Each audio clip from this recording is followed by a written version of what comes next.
Hi అండి. అందరికీ నమస్కారం. Welcome to my channel. ఈ వీడియోలో ఏపీ ప్రభుత్వ ఉద్యోగులకు మరియు పెన్షనర్లకు ఆగస్టు నెలలో జీతాలు, పెన్షన్లతో పాటు జేఏ అరియర్స్ కూడా జమ కాబోతున్నాయి. దీనికి సంబంధించిన తాజా సమాచారాన్ని ఈ వీడియోలో తెలుసుకుందాము. వీడియో అయితే ఎక్కడే గానీ స్కిప్ చేయకుండా ఎండ్ వరకు చూస్తే అప్పుడే ఇన్ఫర్మేషన్ పూర్తిగా అర్థమవుతుంది. అలాగే వీడియో చూస్తున్న ప్రతి ఒక్కరు లైక్ చేయండి ఫ్రెండ్స్. ఈ వీడియోని తోటి ఉద్యోగ పెన్షన్ మిత్రులతో షేర్ చేయండి. కొత్తగా మన ఛానల్ చూస్తున్న వారైతే సబ్స్క్రైబ్ చేసుకోండి. సబ్స్క్రైబ్ చేసుకోవటం వల్ల నేను చేసే వీడియోస్ అన్నీ మీ వరకు రీచ్ అవుతాయి. ఫ్రెండ్స్, ఇక ఆలస్యం చేయకుండా వివరాల్లోకైతే వెళ్ళిపోదాము. ఆంధ్రప్రదేశ్ రాష్ట్రంలోని ప్రభుత్వ ఉద్యోగులు మరియు పెన్షనర్ల జీతభత్యాలకు సంబంధించి జూలై 17వ తేదీ నుంచి అనేది ఒక అత్యంత కీలకమైన రోజుగా మనం చెప్పుకోవచ్చు. ఎందుకంటే ప్రభుత్వ యంత్రాంగం ఒక క్రమశిక్షణతో కూడినటువంటి ఆర్థిక ప్రణాళికను అమలు చేయడంలో భాగంగా జీతాల బిల్లుల ప్రక్రియను ఈ తేదీ నుంచి అంటే జూలై 17వ తేదీ నుంచే అధికారికంగా వేగవంతం చేసింది. నిజానికి జూలై 15వ తేదీ నుంచి ఈ బిల్లులు తయారీకి సంబంధించి ప్రాథమిక కసరత్తు ప్రారంభం అయినప్పటికీ రాష్ట్ర ఆర్థిక శాఖ నిర్దేశించిన నిబంధనల ప్రకారంగా 17వ తేదీ నుంచి 25వ తేదీ వరకు ఉన్నటువంటి స్వల్ప వ్యవధిలోనే అన్ని రకాల బిల్లులను కూడా ఉద్యోగుల జీతాలు, పెన్షనర్ల పెన్షన్ బిల్లులను ఆన్‌లైన్ పోర్టల్‌లో హెర్బ్ పేరోల్ నందు అప్‌లోడ్ చేయవలసి ఉంటుందన్నమాట.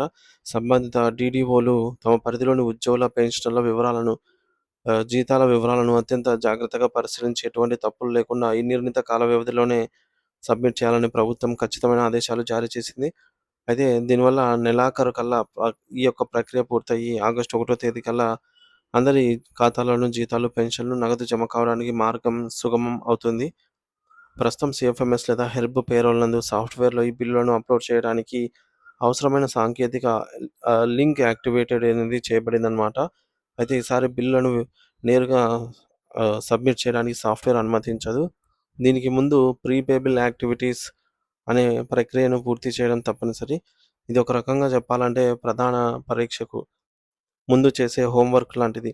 ఇందులో ప్రధానంగా 2 అంశాలైతే ఉన్నాయన్నమాట. మొదటిది ఉద్యోగులు వాళ్ళ యొక్క నెలవారీ హాజరు, మంత్లీ అటెండెన్స్ మరియు వాడుకున్న సెలవులకు ముఖ్యంగా ఎర్న్‌డ్ లీవ్స్ వివరాలను అప్‌లోడ్ చేయాలన్నమాట. దీనివల్ల ఉద్యోగి ఎన్ని రోజులు విధుల్లో ఉన్నారు, వారికి ఎంత జీతం చెల్లించాలనే విషయంలో స్పష్టత వస్తుంది.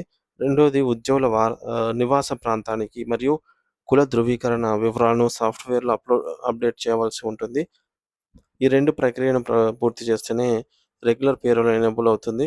ప్రభుత్వం తన దగ్గర ఉన్నటువంటి ఉద్యోగుల డేటాబేస్‌ని ఎప్పటికప్పుడు అప్డేట్ చేసుకోవడానికి సామాజిక వర్గాల వారీగా ప్రభుత్వ ప్రయోజనాలు ఎలా అందుతున్నాయో విశ్లేషించడానికి ఈ సమాచారం ప్రభుత్వానికి అవసరమవుతుంది. ఇందులో మొదటిది అటెండెన్స్ అండ్ ఈఎల్స్, రెండోదొచ్చేసి లొకేషన్ అండ్ క్యాస్ట్ సంబంధించి. ఈ 2 ప్రక్రియలు పూర్తి చేస్తేనే జీతాల బిల్లు ముందుకు వెళ్ళేందుకు సాఫ్ట్‌వేర్ అనుమతిస్తుంది. ఒకవేళ డీడీఓలు ఈ నెల 25వ తేదీ లోపల ఈ ప్రక్రియ పూర్తి చేయలేకపోతే ఆగస్టు 1వ తేదీన జీతాలు రావడం కష్టమవుతుంది. గడువు ముగిసిన తర్వాత సాంకేతిక సమస్యలు తలెత్తి మళ్ళీ సప్లిమెంటరీ బిల్స్ పెట్టుకోవాల్సి వస్తుంది. దీనివల్ల జీతాలు 10, 15 రోజులు ఆలస్యంగా వచ్చే ప్రమాదం ఉంది. కాబట్టి ప్రతి ఒక్క డీడీఓ మరియు సంబంధిత సిబ్బంది అత్యంత అప్రమత్తంగా ఉండి పెండింగ్‌లో ఉన్నటువంటి పనులన్నీ కూడా పూర్తి చేయాలి. మరొక వైపు ఆంధ్రప్రదేశ్ ప్రభుత్వ ఉద్యోగులు ఎంతో ఆశగా ఎదురుచూస్తూ ఉన్నటువంటి కరువు భత్యం, డీఏ బకాయిల అంశం ఇప్పుడు ఒక పెద్ద చర్చకు దారితీసింది. గత ప్రభుత్వ హయాంలో ఆర్థిక ఇబ్బందుల వల్ల అనేక విడతల డీఏలు ప్రకటించినా వాటిని నగదు రూపంలో చెల్లించకుండానే పెండింగ్‌లో పెట్టారు. దీనివల్ల ఒక్కో ఉద్యోగి సగటున 2,00,000 నుంచి 4,00,000 రూపాయల వరకు, సీనియర్ ఉద్యోగులకైతే దాదాపు 6,00,000 వరకు బకాయిలు చెల్లించాల్సి ఉంది. ఇది వేలాది కుటుంబాల ఆర్థిక పరిస్థితిపై తీవ్ర ప్రభావం అయితే చూపుతుంది. మరి ప్రస్తుతం అధికారంలో ఉన్నటువంటి కూటమి ప్రభుత్వం, ముఖ్యంగా ముఖ్యమంత్రి నారా చంద్రబాబు నాయుడు గారు ఉద్యోగులకు ఇచ్చిన హామీ మేరకు ఈ యొక్క బకాయిల చెల్లింపులపై స్పష్టమైన రోడ్ మ్యాప్‌ను సిద్ధం చేశారు. జీఓఎంఎస్ నంబర్ 62 అండ్ 63 ప్రకారంగా పెండింగ్‌లో ఉన్నటువంటి డీఏ బకాయిలలో 30% మొత్తాన్ని కూడా ఈ ఆగస్టు 2026 నెలలోనే ఉద్యోగుల ఖాతాల్లో జమ చేసేందుకు ఆర్థిక శాఖ సన్నాహాలు చేస్తోంది. మిగిలినటువంటి 70% బకాయిలను నవంబర్ 2026 మరియు ఫిబ్రవరి 2027 నాటికి విడతల వారీగా చెల్లించాలని ప్రభుత్వం నిర్ణయించింది. ఇది ఉద్యోగులకు ఒక పెద్ద ఊరటనిచ్చేటటువంటి అంశం. అయితే సిపిఎస్ ఉద్యోగుల పరిస్థితి మాత్రం ఇంకా గందరగోళంగానే ఉంది.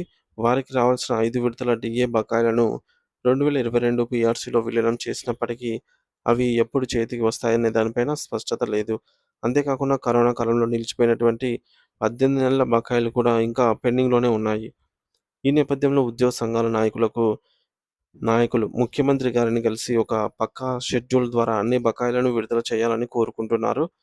ప్రభుత్వం కూడా సానుకూలంగా స్పందించి రాష్ట్ర ఆర్థిక స్థితిని చక్కదిద్దుతూనే ఉద్యోగులకు న్యాయం చేస్తుందని చెప్పేసి అందరూ ఈ మేరకు ఆశిస్తూ ఉన్నారనమాట.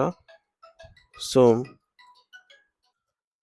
మొత్తానికి మనం చూసుకున్నట్లయితే ఈ యొక్క జూలై నెలకు సంబంధించి రెగ్యులర్ పేరోల్ అనేది 17వ తేదీ నుంచి 25వ తేదీ వరకు ఎనేబుల్ అయితే ఉంటుందన్నమాట. సో, ఈ టైంలోనే డీడీఓ గారు సదరు ఉద్యోగుల పెన్షన్ల బిల్లులను సబ్మిట్ చేయగలుగుతారు. జీతాల పెన్షన్ బిల్లులను. సో, బిల్లులను సబ్మిట్ చేయాలంటే 2 పనులు కీలకం. అందులో ఒకటోది మనందరికీ తెలిసిందే. ఈ మేరకు సెలవులు ఎన్ని వాడుకున్నారు, అటెండెన్స్ మరియు సెలవుల వివరాలు. రెండవదొచ్చేసి కుల, ప్రాంత వివరాలు. ఈ రెండిటిని మనము ప్రీ పేబుల్ యాక్టివిటీస్ అని అంటాము. సో, ఈ జూలై నెల జీతాలు, పెన్షన్లతో పాటు ఏదైతే ఆగస్టు నెలలో రావాల్సిన 30% డీఏ, డీఆర్ బకాయిలు ఉన్నాయో వాటిని ప్రభుత్వం చెల్లించేందుకు ప్రణాళిక సిద్ధం చేస్తోంది. ఆగస్టు నెలలో రావాల్సి ఉందన్నమాట. వీటికి సంబంధించి